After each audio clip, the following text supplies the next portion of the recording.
Erica said she finna shoot this girl. Let me go get this gun from Erica, girl. She's so crazy, girl. I told her, don't do this, and this just laughing like it's funny. So now my focus on her to see what direction she's going in to the Erica girl. That girl was angry about something. So anyway, hold on, them hoes don't stay on the ass side of the town in Montgomery and got a audacity to keep on writing motherfucking status about me. Y'all hoes live like Mexicans in 2 bedrooms. In a 2-bedroom. Leave me the fuck alone, bitch. Leave me the fuck alone. Your mammy gon' write out your obituary, bitch. Now play with me. The streets of Montgomery, Alabama were quiet that night, but inside a local club, a storm was quietly brewing. What began as a feud over a man would erupt into violence, leaving a devoted mother dead and a community reeling in disbelief. Erica Reese, a 32-year-old woman and devoted mother, never imagined that hours of online threats and whispered warnings would spiral into a deadly confrontation she couldn't walk away from. Social media posts, angry messages, and simmering resentment had all hinted at danger, but no one foresaw the tragic twist that would soon unfold. Go clean up with your nasty ass. From my understanding, you don't even clean up because you that nasty. Shortly after 1:15 a.m. on May 1st, 2022, the Montgomery Police Department received a call, gunshots outside a club on East Patton Avenue. When officers arrived, they found Erica lying in a pool of blood, a single gunshot to the chest ending her life. Nearby, another woman stood, hands trembling, eyes wide, a killer caught in the aftermath of a moment none could undo. What Erica didn't predict was that in her rage, she had ambushed her boyfriend's mistress, only to lose her own life in the process. The shocking reality? Minutes before, Erica had posted a live video threatening this very woman. A confrontation fueled by jealousy and rage had exploded, leaving an innocent bystander and a community to process the horrifying consequences. But before we unravel that deadly night, we need to go back to the events that set this tragedy in motion. Your mama gonna be sitting around here writing out your obituary if you with me, and you come out motherfucking way. That's on Pam, bitch. Sit over there and listen to all that bullshit you want to them lies. Play with me, watch what the I do, and I ain't just talking, bitch. I know everything I'm saying. Erica Reese was born and raised in Montgomery, Alabama, a city she never left and one that shaped her identity in profound ways. Those who knew her described her as vibrant, bold, and unapologetically herself, a woman who commanded attention the moment she walked into a room. At 32 years old, she was a mother devoted to her children, someone who placed immense value on loyalty and respect, and who lived by those principles every day. Montgomery itself was a city of contrasts, rich in history, alive with culture, but also burdened by high crime rates and deep social divides. For Erica, it was the perfect backdrop. She wasn't someone who shrank from challenges or hid her feelings. Instead, she thrived in the chaos, carving out her own space in a world where the stakes were always high. While the city had its dark corners, Erica's energy demanded attention. She refused to let the world define her or hold her back. Her life was a testament to independence. Erica wasn't one to live in the shadows or silence her truth. She was known for her loud personality, her willingness to speak her mind, and her unshakable sense of identity. Friends and family admired her confidence and her fierce pride. She wasn't afraid to stir the pot when necessary, especially when it came to defending herself or those she loved. Sadly, it was in one of those situations of not backing down that Erica would tragically lose her life. Her social media presence mirrored this side of her. Online, Erica was just as outspoken as she was in person. Her platform became a stage where she shared her life without filters or apologies. She posted candidly about her experiences, her joys, and her frustrations. For her, social media wasn't just entertainment, it was an extension of her voice. At the heart of her world were her children and her close-knit circle of family and friends. Erica was protective, outspoken, and uncompromising when it came to matters she believed in.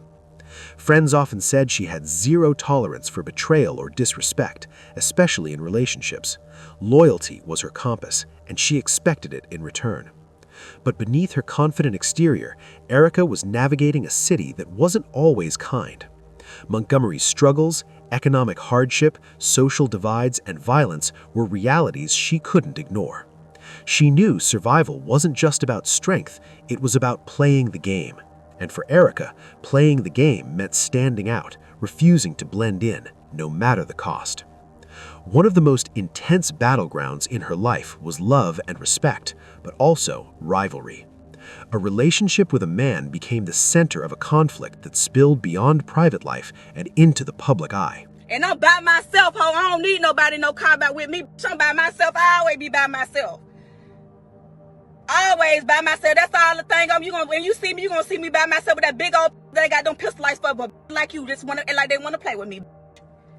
What began as tension on social media grew into something far more dangerous and personal, a rivalry between two women that escalated until both were pushed to their limits. Erica's conflict was with 31-year-old Katina Davis, a woman whose name was well known in their overlapping social circles. The feud between them had been simmering for some time, fueled by rivalry over a man. What began as petty disagreements online, posts, comments, and sharp exchanges, quickly escalated into something far more personal.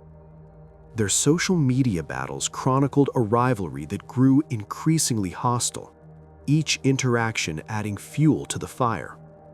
What started as a spat over a man soon spiraled into something darker. Now play with me. Sit over there and listen to all that bullshit you want to them lies. Play with me. Watch what the I do. And I ain't just talking. I know everything I'm saying. Yo, mammy gonna write your obituary out. You cheap ass. Their public exchanges became relentless, transforming from casual insults into a full-fledged obsession. Every post, every video, every comment stoked the flames of animosity. For Erica, this wasn't just about winning or losing in the court of public opinion, it was about dominance. She wanted to prove she wouldn't back down, no matter the cost. Her frustration, paired with her fierce pride, found its outlet in a series of inflammatory social media posts. Each one was sharper, more direct, and more cutting than the last. Erica didn't hold back. She used her platform to air her grievances with a level of aggression that made it clear she was prepared to go to any lengths to prove her point. To her followers, it was obvious. Erica wasn't someone who would quietly walk away from this fight. Confrontation had become part of her identity, and now her rivalry with Katina was reaching a boiling point. The most striking pieces of this drama were Erica's videos where she vented her frustrations with raw, unfiltered emotion. In these clips, her voice rose with anger, her words laced with insults and threats. Her body language told its own story, the way she moved, the rage in her eyes, the intensity in her tone.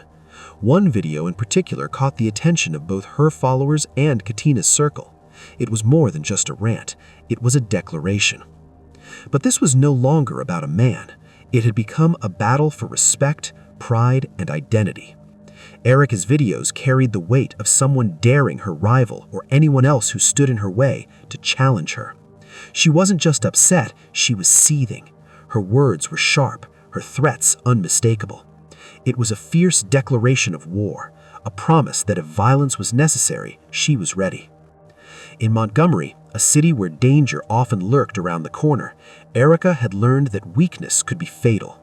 Every disagreement had the potential to spiral into something unpredictable. And in this case, the video made it clear, Erica wasn't just talking, she was prepared to act. The events leading to Erica's death were both tragic and entirely preventable. On the day of the incident, Erica had been venting online about her ongoing feud with Katina Davis. In a live stream video posted shortly before the shooting, she expressed frustration and anger over what she perceived as personal slights, threats, and provocations. Her words were laced with intensity and warning, as she made clear that crossing her would have serious consequences. The online audience could see the fire in her eyes, an anger that was both raw and deeply personal. Erica's threats were not empty posturing. In her videos and messages, she specifically referenced having a firearm, stating she would protect herself and confront anyone who had wronged her. Friends, bystanders, and even casual viewers of her live stream recognized the tension but did not intervene effectively. Later that evening, Katina Davis, accompanied by a man she was connected to, went to a club in Montgomery. Erica, having learned of their presence, drove to the same location with the intent to confront Katina. What should have been a night of leisure and music quickly became a tinderbox of emotion, rivalry, and deadly intent. Eyewitness accounts and recordings from the scene later revealed the terrifying escalation. Erica approached the club with a gun in hand, determined to confront her rival. However, Katina, anticipating the confrontation, had armed herself as well. In a split-second exchange, Erica was shot before she could discharge her weapon. Tragically, another individual, an innocent bystander, was also struck in the crossfire, adding to the heartbreak and chaos of the night. From Erica, girl. Erica said she finna shoot this girl. Let me go get this gun from Erica, girl. She's so crazy, girl. I told her, don't do this and this, just laughing like it's funny. So now my focus on her to see what direction she's going in to the Erica girl. So we watching her the whole time. So now I'm begging my friend. I'm like, come back in, friend. Like, come back in the club. This girl is not playing. Come back in. I'm begging her. She like, no, I'm finna go. You know what I'm saying? I'm finna go. We begging her. I'm pulling her everything, y'all. I'm begging her. So, boom. Next thing I know, the girl Erica coming from between on the other side of the parking lot coming through. Tell them hoes come outside. She don't know that my friend and the man already outside. Already out the door. So her focus ain't on this side. She looking at the door where me and my other best friend standing in. Tell them hoes come outside. This and the third. Tell them hoes come outside. Da, da, da, da, da, da, da.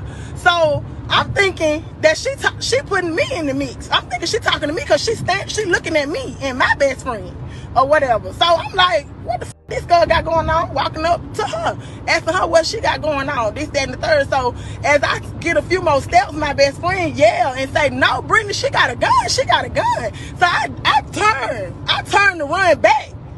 And by the time I turned to run back, y'all, I just heard shots. Like, when that girl upped her gun, she didn't have a chance to use it. That's the honest to God truth. That girl upped her gun on that girl first. I kid you not. And they knew this shit was finna happen. They knew it. That girl went out that club a whole 30 to 45 minutes before that girl even left out of there. And the cameras and shit gonna show that shit. That girl upped her gun on that girl first, y'all. And her friends knew it. They could have stopped that shit. They could have made that girl go home. They could have made that girl go to home. So, yeah, it's sad that she been taken away from her kids, but y'all play a big part in that shit because y'all didn't stop y'all friend.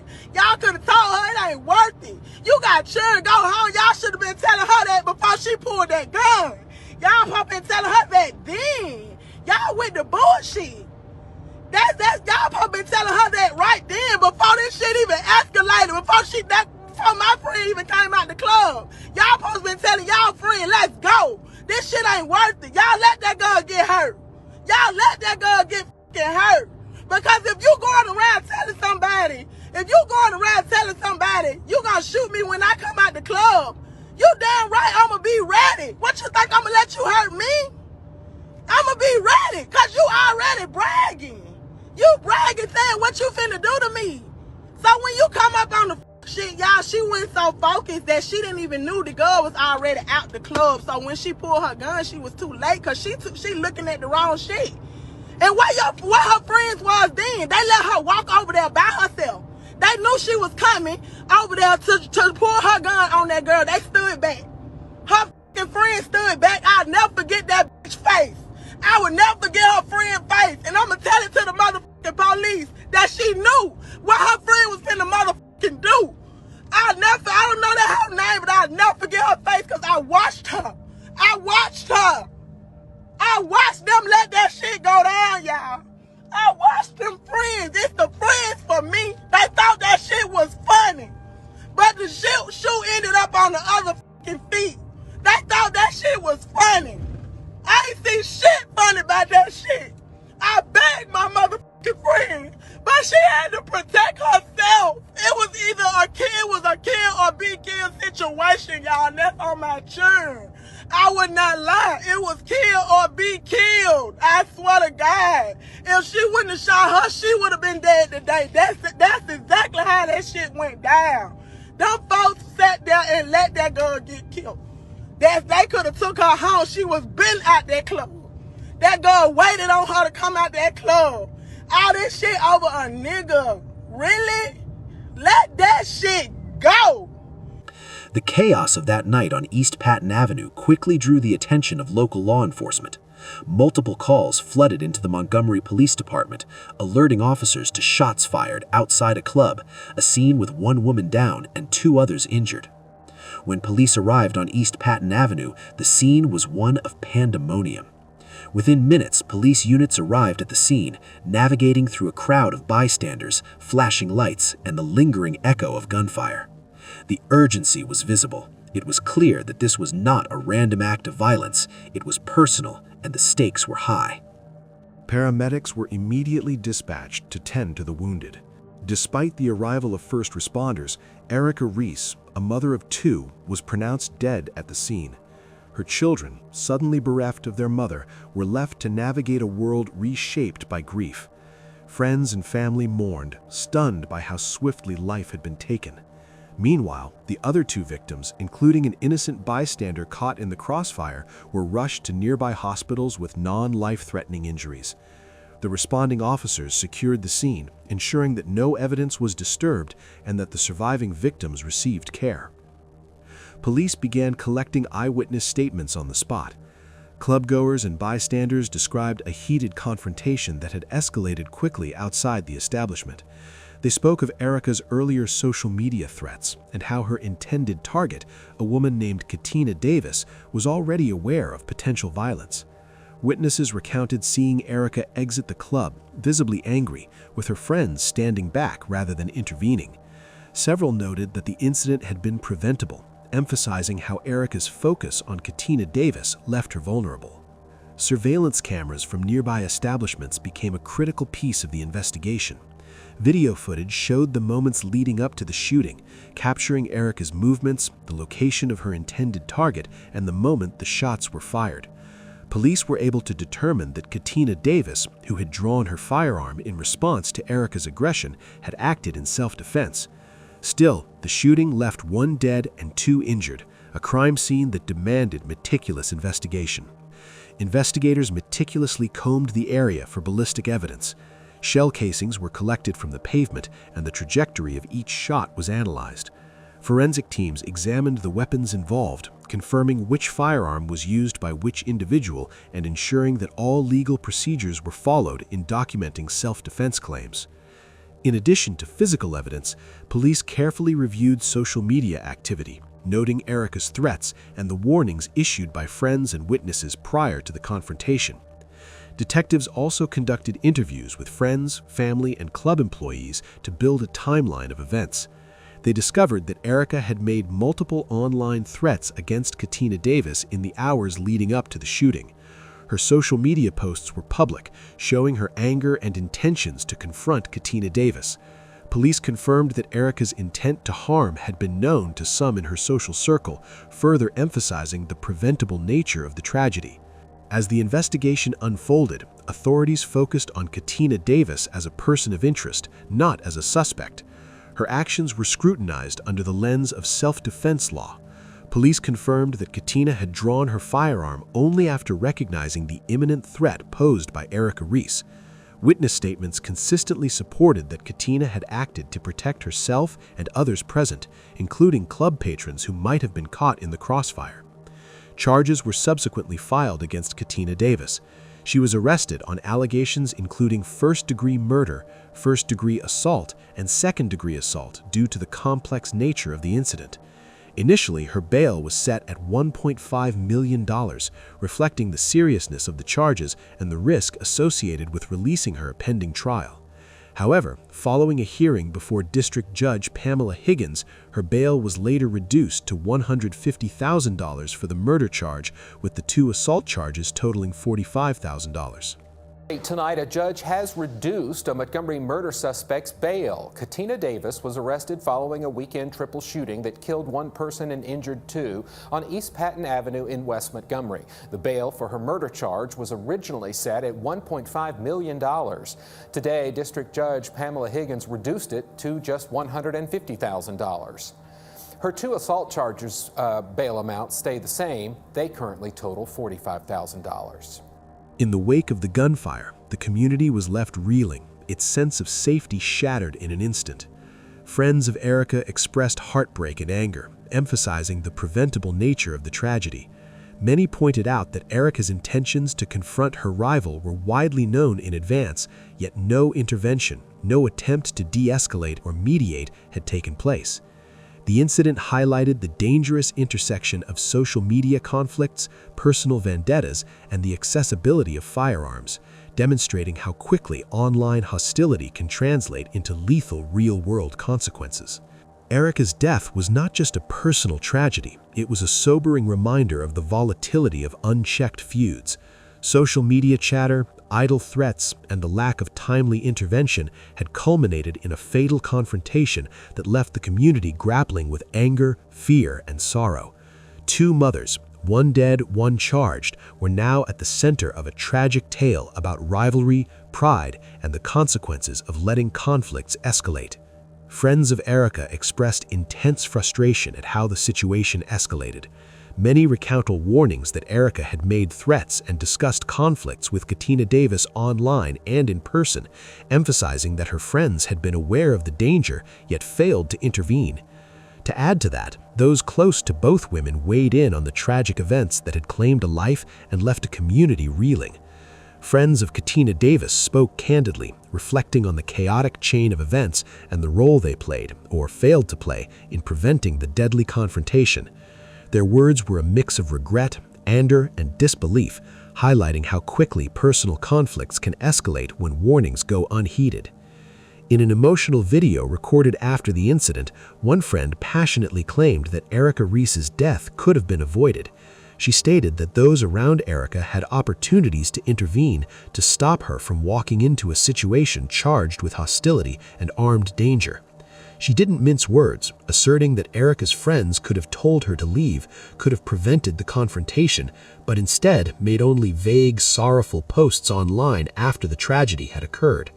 The consequences, she emphasized, were devastating. Someone's life was lost, and now her own friend was behind bars because of that inaction. The tension in her voice was visible as she described her presence on the night of the incident.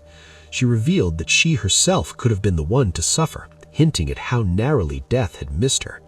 She recounted how the situation escalated rapidly, describing the precise moment when everything changed, a single split-second decision that tipped the balance towards catastrophe.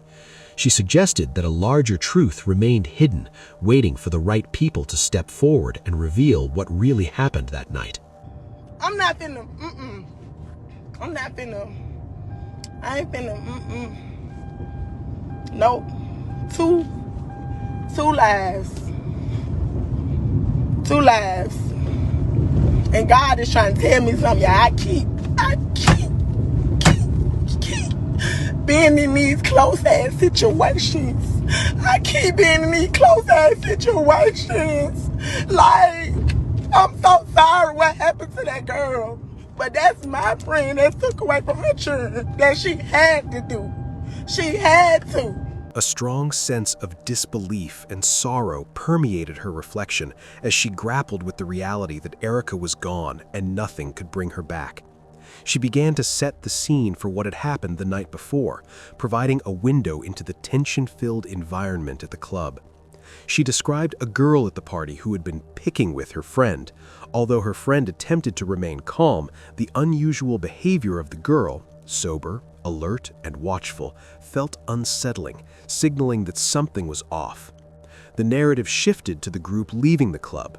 The speaker recounted how, at one point, her friend's male companion was stopped, prompting her best friend to step in and check that everything was all right.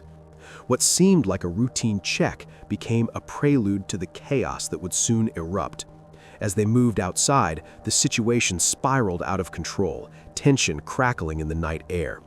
The speaker vividly described hearing gunshots after Erica drew her weapon, emphasizing that the moment had become inescapably lethal. She noted with anguish that everyone had known the potential for violence, yet nobody intervened in time.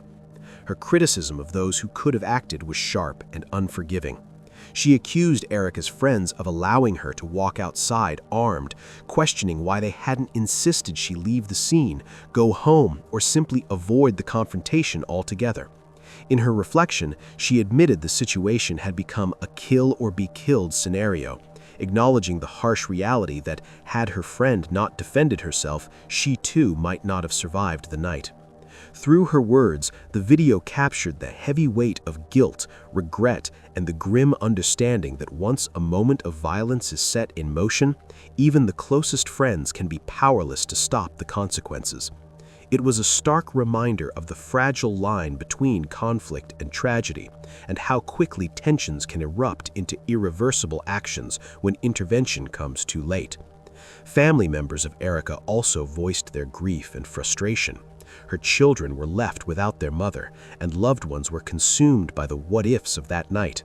The sudden loss highlighted the devastating consequences of personal disputes escalating to violence, especially when combined with social media visibility.